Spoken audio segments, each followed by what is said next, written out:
Warslop is a word that I just made up that I hope catches on. I'm going to tag Jamel Bowie in this, not because I think Jamel Bowie's ever going to see this video, but because it feels like a very Jamel Bowie type of word to make up. What I mean when I use the word warslop is any armed conflict that a world leader starts purely for the sake of having something to talk about on social media. Conflict for content's sake. Warslop is not dumb drivel and slop and gibberish created about a war.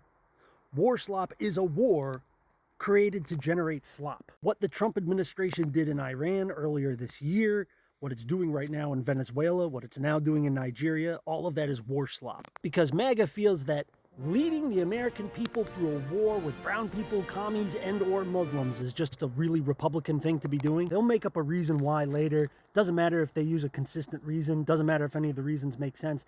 Because the whole point is to be in the conflict.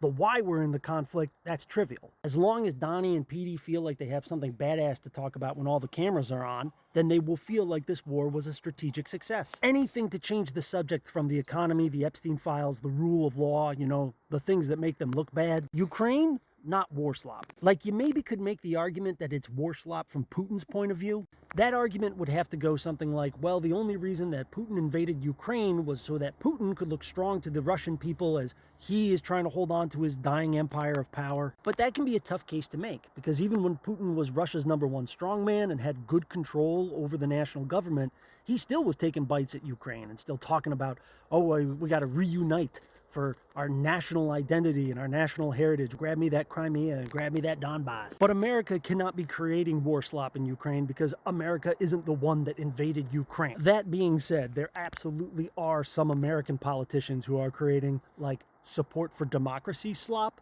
through their support to the Ukrainians. Of course we should throw the Ukrainians some money and old military equipment. It's just the right thing to do. We are America, the shining beacon of democracy throughout the world, while we simultaneously got our own democracy here at home. But that is absolutely not the same thing as an American drone with American weapons piloted by an American going someplace and dropping a bomb on there for, you know, reasons. That would be warslop.